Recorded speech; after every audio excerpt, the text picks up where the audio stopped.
குழந்தைங்க அடம் பிடிக்கும் போது ஸ்டார் தோசை ஃப்ளவர் தோசை ஏதாவது சுட்டு கொடுக்கலாம் அப்படின்னு சொல்லிட்டு சுட ஆரம்பிச்சது. அதுக்கப்புறமா மகளுக்கு வந்து டெடிபியர் தோசை ரொம்ப ஃபேவரேட் ஆகிட்டு தோசை ஊற்றும்போது இந்த மாதிரி கேரட்டும் கொஞ்சம் திருவி போட்டு கொடுப்பேன்.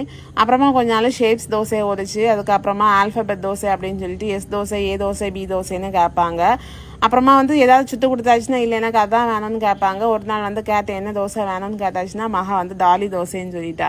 சரி எப்படிதான் ஊற்றுறது அப்படின்னு சொல்லிட்டு ட்ரை பண்ணி ஊற்றிட்டேன். பையன் என்ன தோசை வேணும்னு கேட்டால் அவன் டைனோ தோசை வேணும்னு சொல்கிறான். டைனோசர் தோசை எப்படி போடுறது அப்படின்னு சொல்லிட்டு சரி ட்ரை பண்ணி ஓரளவாக போட்டாச்சு. கூட வந்து நேற்றே பார்த்தீங்கன்னா மகா வந்து பீகாக் தோசை கேட்டா. இந்த தோசை மாவு ஊற்றுறதெல்லாம் ஊற்றிடலாம். ஆனால் என்னென்ன வந்து மறைச்சி போடும்போது கையும் காலையெல்லாம் பறந்துடும்.